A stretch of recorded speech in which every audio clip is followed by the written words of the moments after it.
It's Monday 27th January, and the markets have started the week on a weak note. The Sensex and Nifty tumbled into the red, reflecting broad-based selling across sectors. Today's key market movements and earnings updates.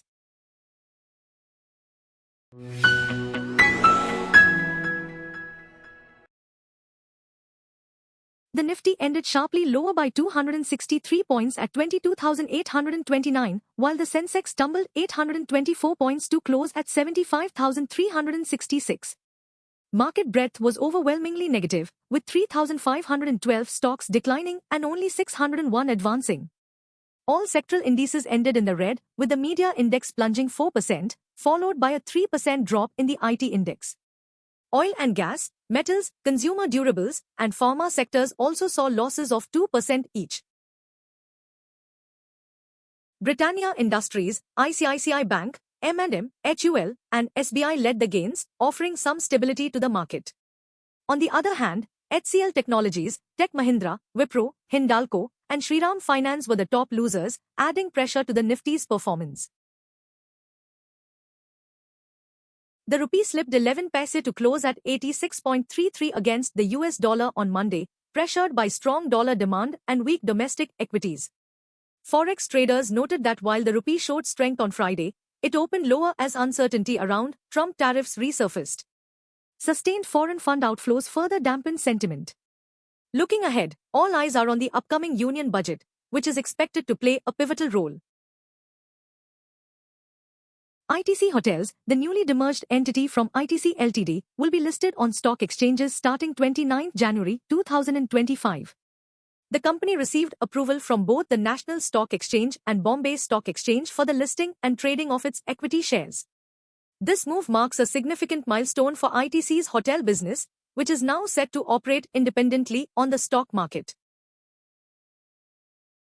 Bajaj Housing Finance reported strong Q3 results, with a 25% year-on-year growth in profit after tax, reach Rs 548 crore. Net interest income also saw a 25% YoY increase, totaling 806 crore rupees. The company's total net income grew by 25% YoY to 933 crore rupees, while interest income rose by 26% YoY to 2,322 crore rupees. The broader markets underperformed the benchmarks today. The Nifty Midcap 100 fell 2.75%, while the Small-Cap 100 saw a sharp decline of 13.84%.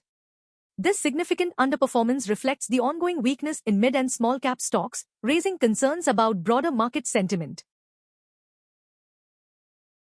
Gold prices dipped on Monday as the US dollar strengthened ahead of the Federal Reserve's policy meeting. Spot gold fell 0.3% to $2,762 per ounce, retreating from recent highs. The drop followed the resolution of US-Colombia trade tensions, while investors await the Fed's decision on interest rates.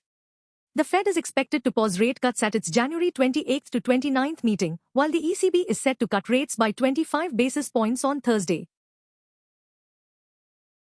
Coal India Ltd reported a 17% drop in consolidated profit for Q3 FY24, posting 8,491 crore rupees, down from 10,291 crore rupees last year.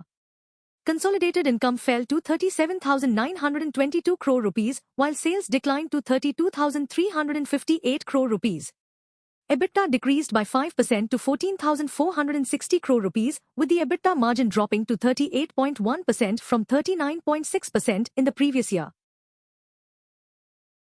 Tata Steel reported a 36% year-on-year drop in its consolidated net profit for the December quarter, amounting to 327 crore rupees, compared to 513 crore rupees in the same period last year.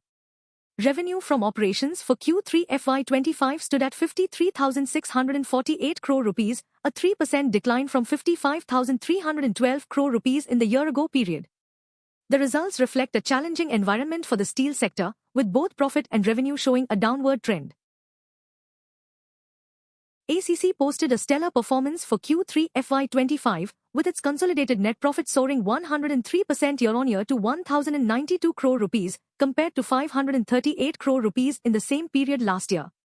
The cement giant also saw a 7% increase in its revenue from operations, which reached 5,207 crore rupees, up from 4,855 crore rupees in the corresponding quarter of FY24. And that wraps up for today. Don't forget to like, share, and subscribe for the latest market insights.